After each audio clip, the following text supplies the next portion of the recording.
एक बहुत डीपर बात शेयर करना चाहूँगा, बहुत गहराई से समझने की कोशिश करिएगा। हो सकता है मज़ा आए, हो सकता है थोड़ा लीक से हटके लगे। आपकी जो ये ज़िंदगी है, ये ऊपर वाले की दी हुई है कि नहीं ये तो हमें नहीं मालूम है, लेकिन ये आपकी जो ज़िंदगी है इसमें इस मिट्टी का बहुत ज़्यादा कर्ज है आपके ऊपर। आप मेरी बात से सहमत नहीं हैं? चलिए भाई सहमत करवाते हैं।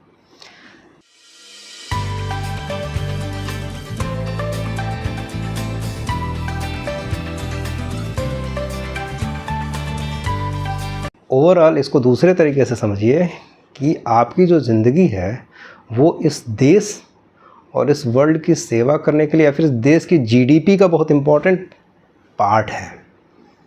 आप जो भी करेंगे वो इस देश के लिए होगा। अच्छा करेंगे तो अच्छा, बुरा करेंगे तो बुरा। तो उस मिट्टी के कर्ज को सही तरीके से आप समझिए और इसको उतारने की कोशिश करिए। क्यों और कैसे?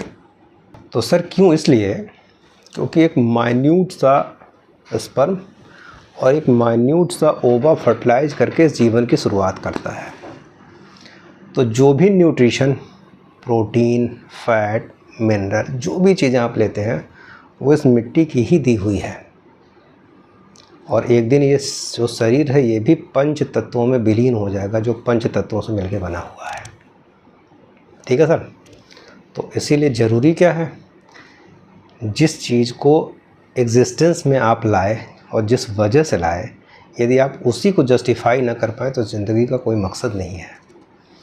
यदि आप इस देश में पैदा हुए तो इस देश के लिए आपकी ज़िम्मेदारी है, इस देश में कंट्रीब्यूशन आपकी ज़िम्मेदारी है।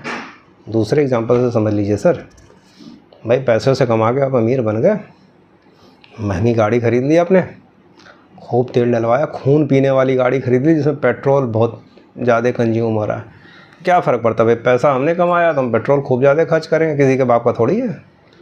लेकिन सर पेट्रोल भी तो कंट्री बाहर से इंपोर्ट कर रही है, उसके लिए भी तो हमारे देश का जो बहुमूल्य पैसा है वो बाहर जा रहा है।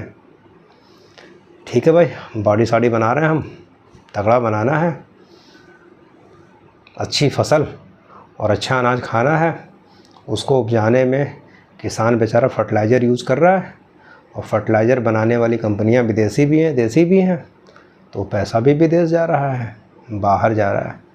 तो भाई क्या करेंगे? तो अल्टीमेटली कंट्री को कुछ तो करना पड़ रहा है आपके लिए।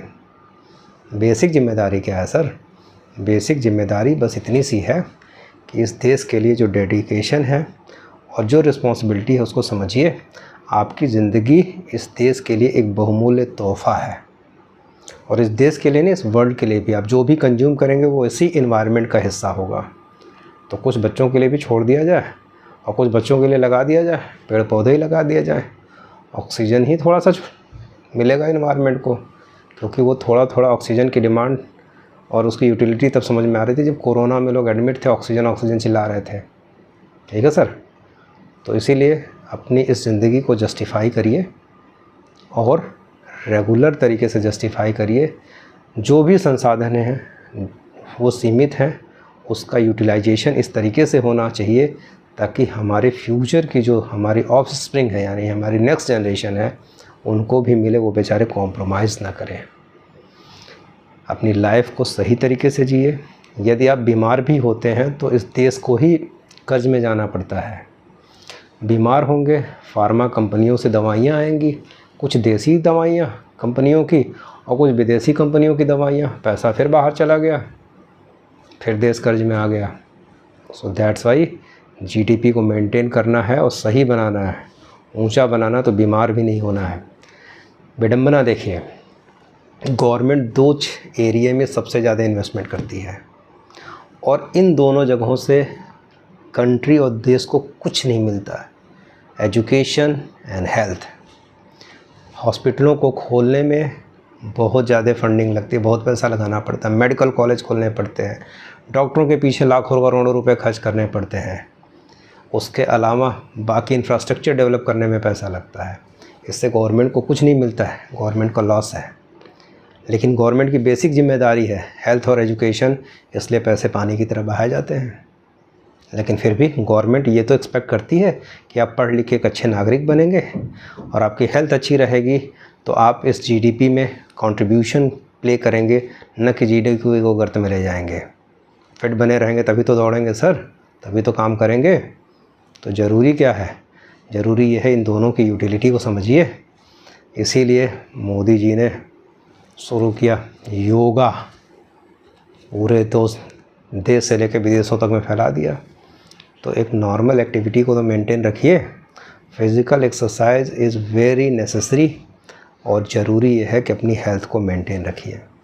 जो खाना है उसको दवाई के तरीके से ही खाइए, जितनी अमाउंट में ज़रूरत हो, ये हिपोक्रेटिस ने कहा था, ठीक है, ना कि उसको शोषण करिए उस खाने का।